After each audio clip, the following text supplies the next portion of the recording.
بس وہ مجھے یاد ہے، لیکن یہ بالکل یاد نہیں کہ مجلس کیا پڑھی اور کتنی پڑھی انہوں نے. تو یہاں سے میرا ان سے انٹروڈکشن شروع ہوا. میں بہت چھوٹا تھا اس زمانے میں. اس کے بعد پھر مارٹن روڈ کا امام بارگاہ شاہ نجف، وہاں پہ مولانا نے مجلسیں شروع کی. تو وہاں پہ ہم تھوڑے ذرا سے بڑے ہوئے تو ہمارے مامو جان ساتھ میں تھے، محمد عباس نقوی، ان کا بھی نام یہی تھا. تو ان کے ساتھ جایا کرتے تھے وہاں پر. اور بیسیکلی ہوتا یہ تھا کہ ہم تو گاڑی میں ہی بیٹھے رہتے تھے، اس لیے کہ اتنا رش، اتنا مجمع ہوتا تھا وہاں پر کہ لوگ جو تھے وہ دیواروں میں بیٹھے رہا کرتے تھے ان کی مجلس سننے کے لیے وہاں پر. تو یہ وہ زمانہ تھا. تو یہ میرے خیال میں شاید لیٹ 60s ہوگا یا کیا ہوگا، مجھے ٹھیک سے یاد نہیں ہے. وہاں سے اس کے بعد پھر ہم ذرا بڑے ہوئے، لڑکپن ہمارا شروع ہوا، تو پھر ہم نے مسٹر پارک میں ان کی مجالس اٹینڈ کرنا شروع کی. تو شروع میں تو بالکل ظاہر ہے چھوٹے تھے، سمجھ میں کچھ آتا نہیں تھا. مولانا کا جو اسٹائل تھا علامہ کا، وہ تو بہت ہی، یعنی وہ تو عالموں کے لیے تھا. تو تھوڑا تھوڑا کر کے بلڈ اپ ہوا. تو پھر کچھ سمجھ میں آنے شروع ہوئی مجالس، بہت ساری مجالس اٹینڈ کی. وہاں سے پھر ہم آگے بڑھے تو خالق دانا ہال پہنچے. خالق دانا ہال کی میں نے بہت زیادہ مجالس اٹینڈ نہیں کی، اس لیے کہ میں ذرا لیٹ ہوتی تھی، اور اس کے علاوہ یہ تھا کہ ہمارا صبح کو اسکول ہوتا تھا تو مشکل تھا ذرا. لیکن کی اٹینڈ وہاں پر.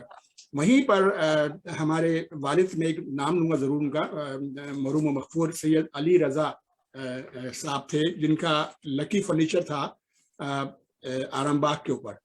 تو وہ اس زمانے میں خالق دینہ مجالس میں کافی انوالو تھے. اور وہ جو عسکری صاحب، جو ہادی عسکری صاحب کے والد ہیں، ان کے ساتھ بھی ان کا تعلق تھا. تو وہ مجالس وغیرہ میں انوالو تھے اچھے خاصے. تو وہ یہ کرتے تھے کہ وہ اور ان کے صاحبزادے محب رضا صاحب، تو محب رضا صاحب اپنے آدمیوں کو لے کے جاتے تھے، جو کہ ایک ٹیپ ریکارڈر کو کندھے پہ اٹھا کے لے کے جاتے تھے. ایک بڑا ٹیپ ریکارڈر ہوتا تھا جو کہ پرانے زمانے کا، اس میں اسپول ہوا کرتے تھے، وہ لے کے جاتے تھے، اور پھر جا کے وہ مجالس ان کی ریکارڈ کرتے تھے وہاں پر. تو ابھی جب یہ میں پچھلا آپ کا پروگرام دیکھا تھا تو اس میں کچھ ذکر نکلا تھا، تو مجھے خیال آیا کہ یہ ہو سکتا ہے کہ مجالس وغیرہ جو ہیں ان کے پاس بھی ہوں. تو میں نے محب رضا صاحب کو فون کیا، ان سے بات کی، تو انہوں نے مجھے بتایا کہ وہ آلریڈی سب تمام چیزیں یہ سلمان ترابی صاحب کو اور ہادی عسکری صاحب کو دے چکے ہیں تمام سے مجالس اپنی. حالانکہ ان کے پاس وہ اسپول ابھی بھی موجود ہیں، اوریجنل جو ان کے پاس ہیں، لیکن ان کا ٹیپ ریکارڈر خراب ہے، لیکن بہرحال وہ دے چکے ہیں. اور اس پر انہوں نے بتایا کہ یہ دونوں حضرات وہاں تشریف لاتے تھے. آرام باغ کے بالکل اپوزٹ ان کا ایک ویئر ہاؤس تھا نواب منزل کے اندر. تو وہاں پہ اس کی میزینین پہ بیٹھ کے یہ لوگ ریکارڈنگ کرتے. تو اتنا انہوں نے مجھے تفصیل بتا دی پوری، اور انہوں نے کہا یہ میں پہنچا چکا ہوں ان کو. تو چلو میں نے کہا ٹھیک ہے، جو آپ کے پاس خزانہ تھا وہ وہاں پہنچ گیا، اچھی بات ہے. تو اس میں علی رضا صاحب کا بہت کنٹریبیوشن تھا اس زمانے میں کہ انہوں نے ریکارڈنگ یہ کروائی اور سامان سب کیا. کچھ تحریری مجالس کے حساب سے خالق دینہ ہال کی مولانا اجمل نقوی صاحب نے بھی اس کو پوائنٹ کیا تھا کہ جو علامہ یہ مجالس ہیں وہ ٹھیک ہے ریکارڈ پہ تو ہیں اور آڈیو پہ ہیں، لیکن کو تحریری شکل میں بھی لانا چاہیے. تو اس سلسلے میں کام یقیناً ہو سکتا ہے، اس میں بہت گنجائش ہے. لیکن جس زمانے میں ٹیپ ریکارڈر کم تھے اور ہوتے نہیں تھے، تو میری ایک خالزاد بہن ملیکہ خاتون، وہ جاتی تھی خاص طور پہ خالق دینہ ہال کی مجالس کے اندر، اور وہ ہاتھ سے لکھا کرتی تھی.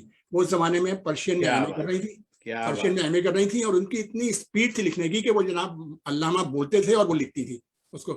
تو میرا ذاتی خیال ہے، مجھے معلوم نہیں ہے، ان کا انتقال ہو گیا ہے، وہ پچھلے سال ان کا انتقال ہوا ہے، لیکن اتنا مجھے معلوم ہے کہ کم از کم ان کے پاس 50 نہیں تو 100 نہیں تو 50 تو مجلسیں ہوں گی ان کے پاس لکھی ہوئی غالباً. لیکن یہ میں کوشش کروں گا کہ اگر وہ ریکارڈ کہیں سے مل جائے تو بہت اچھا ہے. میری 5 سال پہلے ان سے ملاقات ہوئی تھی، تو اس وقت ان سے بات ہوئی تھی سلسلے میں، تو ان کے بعد کچھ چیزیں تھیں. اور اس کے علاوہ وہ مولاناؤں کے ساتھ بھی انوالو رہی کافی تدریس کے سلسلے میں بھی.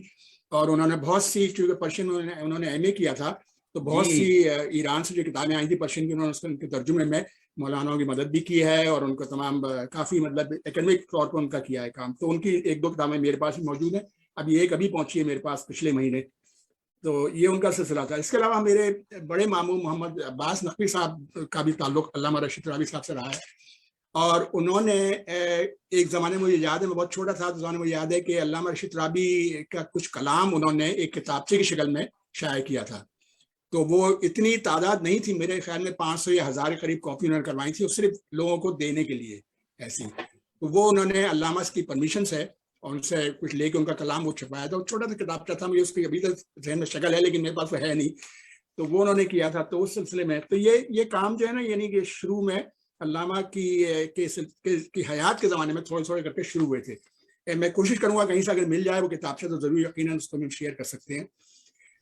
اس کے بعد علامہ ارشد ترابی کا 1973 میں انتقال ہوا.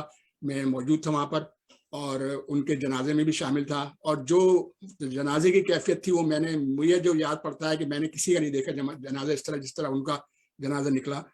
اور تقریباً قوم نے ان کے جنازے کو اٹھایا تھا. ان کی جو اولاد تھی وہ بالکل پیچھے رہ گئی تھی, لیکن پیچھے سے مطلب یہ اتنا مجمع تھا, اتنا رش تھا کہ کچھ کہیں نظر ہی نہیں آ رہے تھے.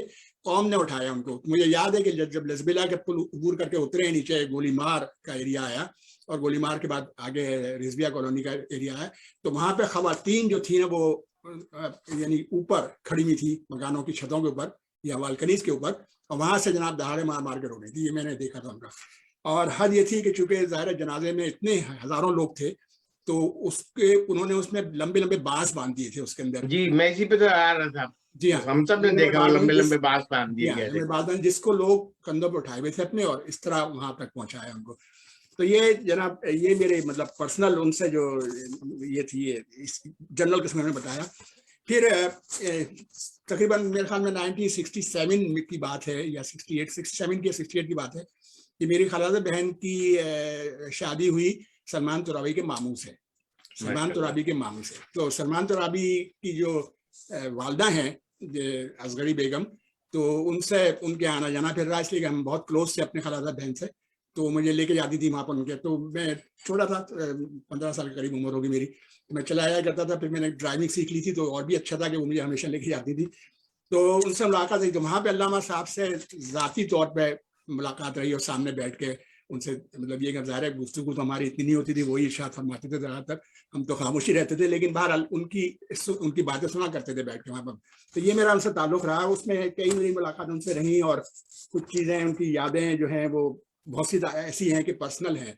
تو اس میں ایک جو مجھے چیز یاد ہے میں یہاں پہ ضرور کہوں گا کہ ہادی عسکری صاحب نے بیان کیا تھا کہ ان کی جو عرفانیت تھی یا اس مجلے کے جو عرفان تھا ان کو یا الہامی ان کو حاصل کی. جی ہاں. تو وہ جو تھی وہ مجھے اس کا احساس ہوا اس بات سے احساس ہوا کہ ایک دو مرتبہ میرے سامنے کچھ ایسی جنرل باتوں میں جب نکلی تو انہوں نے بیگم سے یہ کہا کہ کیا نام ہے, ان کو وہ اصغری کہتے تھے, ان کا نام اصغری تھا لیکن اصغر کہتے تھے ان کو. تو کہنے اصغر بس میرے 64 سال ہیں. ہاں یہ بہت ہی عجیب بات تھی کہ میں نے اس وقت خیال نہیں کیا, لیکن کچھ باتیں بعد میں اور بھی اس طرح کی ہوئی تو مجھے احساس ہوا اس بات کا کہ ان کو کچھ نہ کچھ آئیڈیا تھا. اب وہ کیسا آئیڈیا تھا کیا تھا یہ تو مجھے معلوم نہیں, لیکن ایک چیز یہ. دوسری چیز یہ کہ ہماری بہن بتاتی ہیں کہ تقریباً کوئی انتقال سے 3 دن پہلے انہیں سارا کام کیا, بینک کا کام, اس کا کام, اس کا کام, جیسے کہ پتہ نہیں کہاں کس سفر پہ جا رہے ہیں. پورا کام کمپلیٹ کرا انہوں نے. اس کے بعد پھر جناب وہاں سے ان کا 3 دن بعد انتقال ہوا. تو یہ میری عادت تھی ان کے لیے, میری پسند عادت تھی. قادری صاحب آپ سلامت رہیں, بہت شکریہ آپ کا. میں ایک بس 2 منٹ اور لوں گا آپ کے. جی.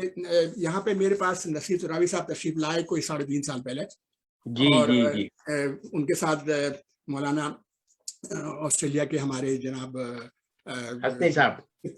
حسنی صاحب جی ہاں, نجم سپتین حسنی صاحب بھی تشریف لائے تھے. وہ میرے پاس وہ ایک رات ایک دن میرے پاس رہے یہاں پر, تو بڑا اچھا ان کے ساتھ رہا. تو میں نے کچھ احباب کو بلا لیا تھا, مولانا اقبال بھی تھے اور اشفاق صاحب بھی تھے. تو یہ بیٹھے ہم تو باتیں ہو رہی تھی, تو اس میں انہوں نے کچھ اپنے علامہ صاحب کی گفتگو نکلی تو انہوں نے بہت ہی اچھی 2-3 انہوں نے چیزیں بتائیں اس کے اندر. تو میں وہ شیئر کرنا چاہوں گا یہاں پر, بہت اچھی ہیں. کہ مثلا یہ کہ جیسے انہوں نے اپنا بتایا کہ جب نصیر ترابی صاحب نے شاعری شروع کی تو علامہ کو تو نہیں پتا تھا اس وقت یہ شاعری کرتے ہیں, لیکن ہم کو پتہ چلا کہ شاعری کرتے ہیں تو انہوں نے پھر ان کو گائیڈ کیا. تو انہوں نے بتایا کس طرح گائیڈ کیا, تو میں بتاتا ہوں. دیکھیں ان کا طریقہ کیا تھا, یعنی کس طرح وہ اپنے بچوں کی تربیت کرتے تھے. تو وہ فرماتے ہیں رشید ترابی کہ انہوں نے یہ کیا کہ مجھ سے کہا کہ یہ شیلف کے اوپر سے یہ کتاب ہے داغ کی دیوان ان کا, مہتاب داغ, کہلیں مہتاب داغ اٹھاؤ. تو کہلیں میں لے کر آیا اس کو. تو اس کو انہوں نے یہ کیا کہ ایک کاغذ کاٹ کے ایک پرچی کاٹی اور اس کو جو پہلی غزل تھی اس کے اوپر اس میں مصرع اولا کے اوپر چپکا دیا. ٹھیک ہے, اور اس کے بعد ان سے کہا, اس کی کاپی کر لی. اس کے بعد ان سے کہا کہ آپ ایسا کریں کہ اس کو اس پہ آپ یہ دوسرا مصرع جو ہے نا اس کو دیکھتے ہوئے پہلا مصرع لگائیے اس کے اوپر. تو انہوں نے کہا کہ میں نے وہ کیا. وہ کر لیا تو مولانا نے اس کو، اس کا مولانا نے کہا کہ اس کو لگا کہ آپ پھر یہ جب کر لیں آپ اپنا تو آپ اس کو اتار لیجیے اور پھر آپ یہ دیکھیے کہ آپ کا خیال بہتر تھا یا ڈاکٹر صاحب کا خیال بہتر تھا. تو اس طرح انہوں نے ان کو سکھایا. تو اسی طرح پھر انہوں نے مصر اولا پہ کیا اس طرح. تو نصیر زراعی فرماتے ہیں کہ اس پریکٹس میں انہوں نے پورا دیوان ان کا جو تھا نا انہوں نے کہا میں نے پورے پریکٹس کر لی تمام سب. تو ایک بہت عمدہ پوائنٹ تھا یہ. دوسری چیز انہوں نے بتائی کہ وہ مولانا علامہ ترابی صاحب جو تھے وہ پولیٹکس میں تو رہے تھے انڈیا کے زمانے میں, لیکن پاکستان میں آج انہوں نے پولیٹکس نہیں کی تھی. نہیں کی, ہاں نہیں کی. لیکن کبھی کبھی لوگ ان کو کہتے تھے بھائی آپ کچھ کہیں تو وہ زیادہ کہتے نہیں تھے. اچھا 1969 میں الیکشن ہوئے, ایوب خان کا زمانہ تھا غالباً, اس میں مولانا مودودی صاحب جماعت اسلامی کے چیف ہوا کرتے تھے, انہوں نے ایک بیان جاری کر دیا الیکشن سے پہلے کہ اس ملک کے اندر اکثریت کا نظام قائم ہوگا.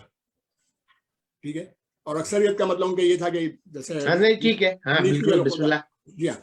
تو انہوں نے لوگوں نے ظاہر نیچرلی جو ہمارے حضرات تھے انہوں نے علامہ صاحب سے کہا بھائی یہ کیا ہے, اس پہ آپ کچھ بولیے. تو اس زمانے میں اشرا چل رہا تھا نشتر پارک کا.